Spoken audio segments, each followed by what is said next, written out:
interesting place. And Blake Mauthe is with us this morning and visits with us once more. We've had Blake on in recent years. Since how long have you been there, Blake? Oh, I've been with the Conservation District, I guess 2 full years. I've had a couple different positions, one as an intern, and now I'm their education and outreach person. So, yep, absolutely. So we're coming up on, it'll be 2 years in August, and then, 2 years exactly almost. Our visit presented by Marcus and Mack, voted Best Law Firm and Best Personal Injury Lawyer 3 years in a row in the Best of Indiana County contest. You can visit them online at marcusandmack.com. And a couple of years ago, you decided, let's do an Applefest. Yeah, absolutely. Yeah. And, people might say, well, what is the Conservation District and what does it have to do with apples? Absolutely. Yeah. So, I mean, the Conservation District, we're there to kind of support and help our local farmers, but also our community as well. So just do environmentally friendly practices on their operations, teaching farmers how they can work with the environment instead of against it, things along those lines. And so apples, that might not make a direct connection, but it's a agricultural product in Indiana County, and we thought if we focus on one kind of product and brought the community together in a fun fall time, that we could kind of bring our name to a fun community event and raise awareness for us. Yeah, and it highlights what farming and agriculture are. Absolutely. And also their connection, which is very intimate with the environment and with good, clean practices and obviously conserving our natural resources. Absolutely. So it does make absolutely perfect sense. So let's talk about this year's Applefest. Yeah, absolutely. Yeah. So this year, our Applefest is on October 4th. It's a Saturday from 11:30 to 4.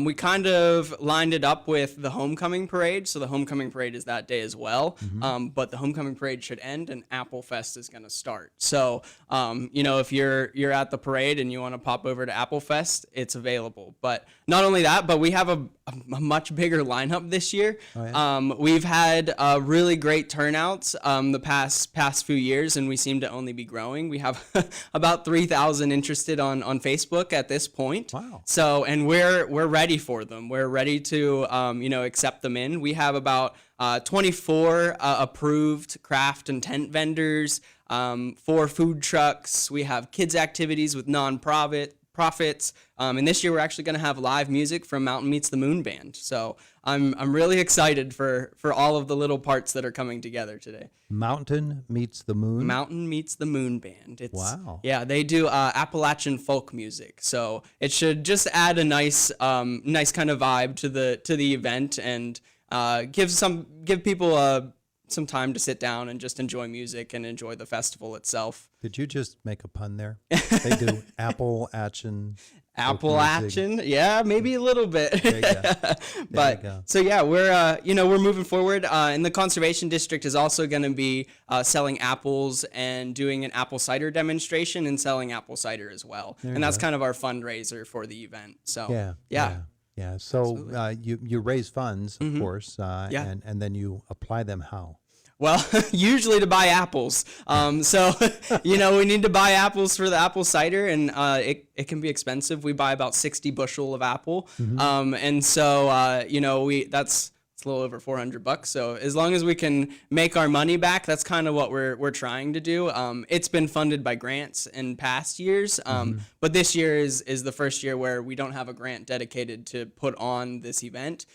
So we figured we need to add a little bit of a fundraiser in there. So selling apples and cider is our way to do that. Yeah, so. And of course the fall of the year is a great time for apple products and apple production, and it's the harvest time for apples, so that all makes perfect sense. And a lot of our food trucks and vendors all also have like apple products as well. So they'll have like caramel apples, we'll have apple dumplings. Some of the food trucks are adding apples into a recipe and serving that as well. So everybody has a little bit of an apple twist to what they're doing to really make it, an apple festival. And apple iPods and apple buds, all those different Apple products are all going to be there.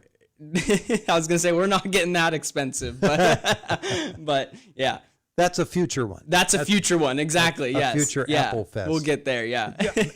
I bet you the Apple Corporation gets hundreds of requests every year. I'm sure, for absolutely. Apple products when you get to this time of the year, and all these Absolutely. communities across the nation have their Applefests. Yeah, absolutely. But yours is coming up, and is. it's a great time of the year Yeah. to enjoy it and to learn about Conservation District and how you work within Indiana County Yeah, and with the absolutely. community. Yeah, and I mean, we'll be there. We'll have a tent, so it's an opportunity for the community to come and see our building, walk through. They get to see our education center, so that's all open for them to walk through, as well as we also have greenhouses and demonstration plots up there, so people get to see what we're doing. We don't just grow those for fun, but we also donate all of the produce that we grow. So just a time to show the community that we're here to help, we're a part of the community, and that we want to support everybody because it's also free admission.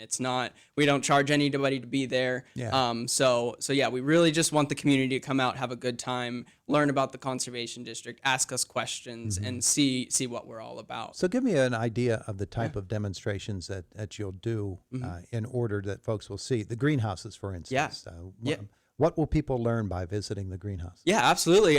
So I plan to have little signs, just a little education that people can kind of walk around and read on the high tunnels and the greenhouses and things along those lines, just so that people can know that we grow produce here and that we donate it to the food banks and the kitchens in Indiana County, but also where the funds came from so that, we can also have advocates in our community to push those organizations to, have more funds available for more organizations to grow more food to then donate back to the community. And just teaching people about, growing their own produce and how fun and good it can be. So Indiana County Conservation District, of course, works with commercial farmers. Yep, absolutely. And helps them to do what they do and to do it in a sustainable way. Yep. How do you work with them? Do they come to you? Do you go to them? Is it some sort of hybrid? It sometimes is a hybrid. Sometimes we'll go to them, but for the most part, in Indiana County, we have some really great small local farmers. We really try to help our small local farmers, and they come to us for the most part. They're, they hear about the Conservation District. We have grant programs that we can award grants to help them fund projects that have an environmental impact on their properties. So that's kind of the main way that people come and get in contact with the Conservation District. But not only that, but just, we put on education events just to, teach our community, our local farmers about sustainable practices. So we send out invites, we invite them to come to us, and we also, their voice is really important to us too. So, we're always looking, we have some local farmers that are on our board, which is kind of how we make all of our decisions. And so we were always pulling people in to have a different input or to hear something. But yeah, usually, honestly, for the most part, they usually come to us. And so, we're really grateful for that. And they keep us busy enough that, we're pretty good at Probably a lot of people don't realize that farmers and any agricultural producer of any kind, there are certain requirements of them and regulations that they have to follow in terms of conservation. And you're an important link to what those requirements are. Absolutely. Yeah. So if people have any questions, we always are the type that, we'd rather educate you first before, sadly we do have that essence of, if you are continuously, repeatedly making problems, we have to, speak to DEP and figure out a way to mitigate those problems. But for the most part, we really try to be an education source.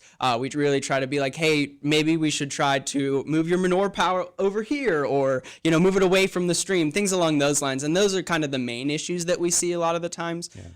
So there is that element of, we have to push those regulations and have people be, environmentally conscious. But we really try to work with everybody and try to, bring it down to a level that, everybody kind of understands, and we're not trying to push you down. We're just trying to adjust the way that you're doing things to make it better for everybody. I'm assuming among the educational things that you'll see at the Applefest on October the 4th again, is erosion, which is a really big topic along stream beds and things of that nature. Yeah. Soil erosion is a big deal, isn't it? It really, really is. Soil erosion, I mean, that's one of the main things that we hit hard too.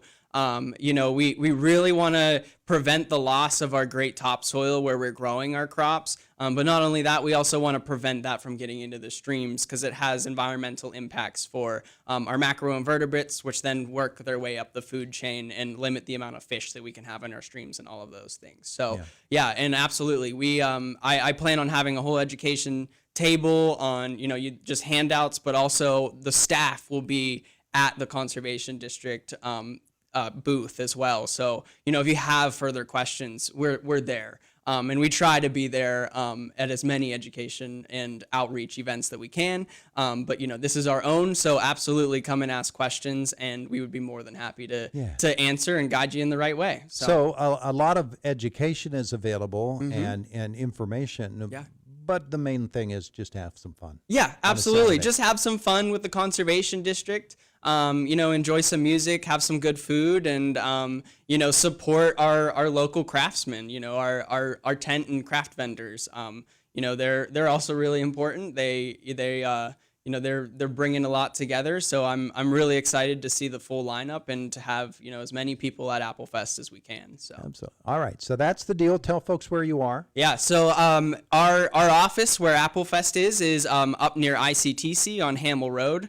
So 435 Hamel Road is the address. But a lot of people I say ICTC and they can get that. WCCC is also up there, and they will also be having an open house that day as well. So check us out on October 4th, 11:30 to 4, up near ICTC on Hamel Road. Good plan. Blake Mauthe, thanks. Thank you. I really appreciate it. It is the voice of Indiana County. It's WCCS 101.1 FM, AM 1160, and WCCSradio.com. 24 and a half after 8 o'clock. Coming up a couple of moments away, it's Boomer Sports. And then in our 8:45 segment, it is our first visit of the year with Indiana Senior High. Buckle up the seatbelts, boys and girls, because that's always an adventure. Indiana in the Morning, always presented by First Commonwealth Bank. The